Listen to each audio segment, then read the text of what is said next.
No século 8 a.C., quando Isaías iniciava sua atividade como profeta, o clima era de grande tensão em sua terra natal, o reino de Judá. A poderosa Assíria havia voltado a expandir seu domínio sobre a região, atropelando incontáveis reinos pelo caminho. Como já vimos em um vídeo anterior no canal, profecia e política estavam intimamente relacionadas nesse contexto no Antigo Oriente Próximo. Assim, não por acaso, esse período de ameaças e conquistas assírias ficaria marcado por uma grande produção de escritos proféticos, inclusive em Judá e Israel. São desse período as profecias de Oséias, Amós e Miqueias, além, é claro, das de Isaías. O tema da guerra é presente em todas elas, e a expansão dos assírios não era o único motivo de preocupação. Uma das primeiras profecias de Isaías referentes a esse contexto, por exemplo, diria respeito não exatamente à ameaça da Assíria, mas sim à ameaça dos vizinhos mais próximos de Judá ao norte, o reino de Israel,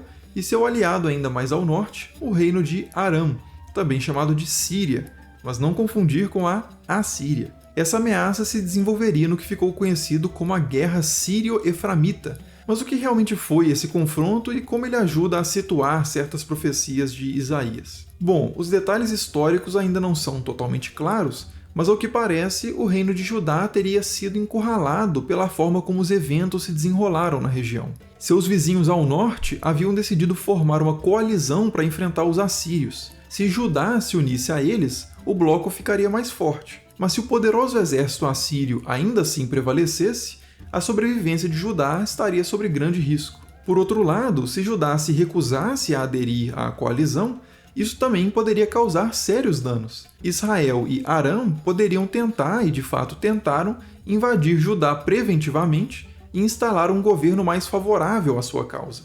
O que fazer nessa situação? Segundo o livro de Isaías, quando Acás, o rei de Judá, soube que Israel e Aram estavam realmente formando uma aliança, seu coração se agitou como as árvores da floresta se agitam com o vento. Mas, para Isaías, esse medo era sem razão, porque, segundo uma revelação que teria recebido de Deus, esses reinos seriam aniquilados em breve. Eis o que diz o texto. Então disse Yahvé a Isaías: vá ao encontro de Acás, diga-lhe o seguinte: tenha cuidado e fique calmo.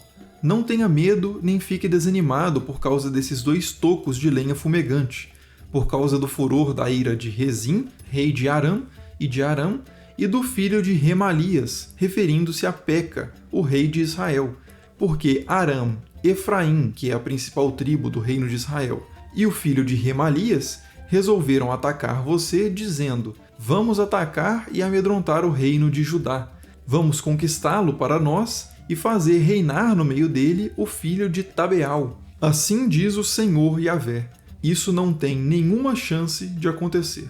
Para reforçar ainda mais essa mensagem de que Israel e Aram não prevaleceriam sobre Judá, Isaías teria dito a Acás para que pedisse um sinal de Deus a respeito dessas coisas. Acás, no entanto, se recusaria, mas Isaías anunciaria o sinal da mesma forma. E o sinal seria este: eis que a jovem ou a virgem conceberá e dará à luz um filho, e o chamará de Emanuel. Antes que o menino saiba rejeitar o mal e escolher o bem, a terra dos 2 reis que você teme ficará deserta. Em outras palavras, tão rápido quanto uma criança aprende a distinguir o que é bom e o que é mal, a ameaça que estava fazendo Acás tremer naquele momento seria neutralizada. O nome dado à criança também deveria servir para tranquilizar o rei. Emanuel, que significa Deus entre nós, remete a uma ideia comum entre os autores bíblicos anteriores ao exílio babilônico, que é a chamada tradição da inviolabilidade de Sião. Isso é,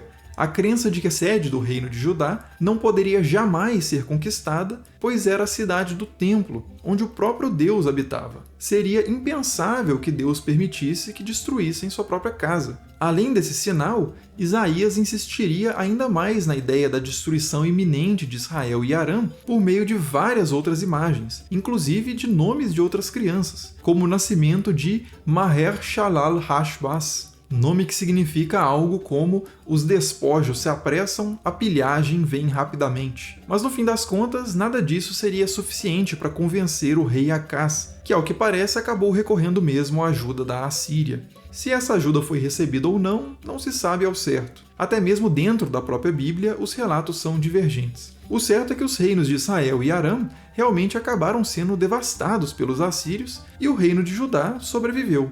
Pelo menos, claro, até a ascensão de outro grande império na região no século seguinte, a Babilônia. Mas isso é assunto para outro vídeo. Aqui, a ideia foi apenas oferecer um breve panorama histórico da parte inicial do livro de Isaías e ilustrar o quanto a compreensão do contexto é indispensável para entender o texto. Nos próximos vídeos, nós vamos continuar esse exercício avançando por outros profetas do Antigo Testamento. Então, se você se interessa pelo tema, não deixe de se inscrever no canal para receber as notificações de quando os vídeos forem postados. Como sempre, muito obrigado por assistir e até o próximo.